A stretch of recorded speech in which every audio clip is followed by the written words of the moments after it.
Is that time of the year when many consumers are battling to make ends meet due to the tendency to overindulge during the festive season. And those with school-going children are likely to incur more expenses as they have to pay for school fees and school uniform. Consumers are urged to have an emergency fund of at least 3 months of their salary to be able to pay for the increased expenses in January. This will enable them to avoid using credit to supplement their income.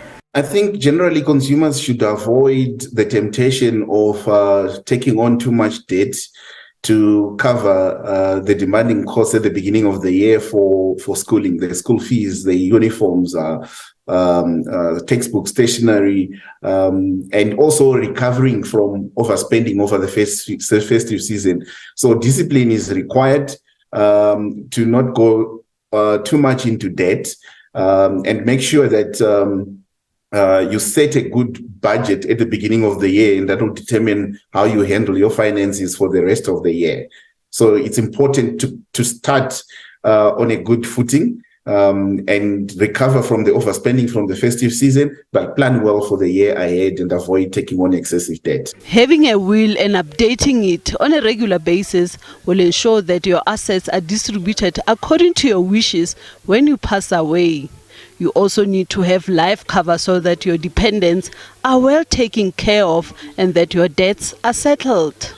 Having short-term insurance will also ensure that you have cover for emergencies. I think what is important, don't make the mistake next year, but starting off on a clean slate, making sure that your will's in place, making sure that your insurance policies, the correct beneficiaries, regarding the will, who's the executor, are the guardians correct, are there minor children, are there trusts? If you think about life policies, again, the beneficiaries. If you think about pension funds, remember the beneficiary on a pension fund is not binding on the trustees in the event of your death. It's an indication to them of how you want your benefits paid. However, the trustees are responsible for ensuring that monies gets paid to dependents, not necessarily selected beneficiaries. Consumers are urged to cut back on things that they can do without, such as subscription TV, contract phones and entertainment, and always ensure that your expenditure does not exceed your income. The first step of financial planning is your budget. What do you have any surplus? If not, where are you going to cut back? I mean, if I think about giving you a couple of examples, everyone has cell phones. Cut back. Everyone may travel with colleagues where you can share maybe the costs. I mean, if you've got life policies and you're a smoker, stop smoking. You'll get incredible discounts from your life companies and companies that you may have disability if you don't smoke. You can save up to 30 to 40% of your premium by being a non-smoker. But there's light at the end of the tunnel for members of pension funds who are battling to make ends meet. There is a window of opportunity, particularly if you're working and if you have membership of a pension fund or a provident fund. We're hoping that on the 1st of March, the two-pot retirement system will be introduced, where individuals will be able to access some of their funds in their retirement fund. Those with a home loan are encouraged to pay a little extra to reduce the interest and term of their bond.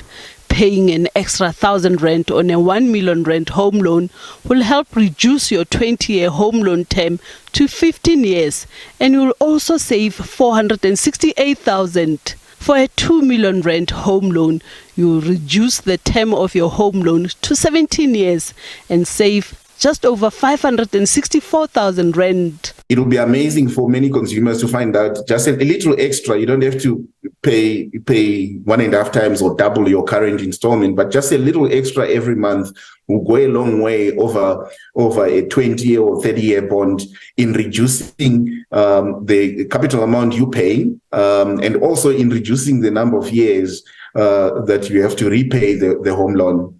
Experts agree that it is never too late to start a sound financial plan, and the sooner you start, the better, as you will benefit from compound interest. Naledi Matlapeng, SABC News, Johannesburg.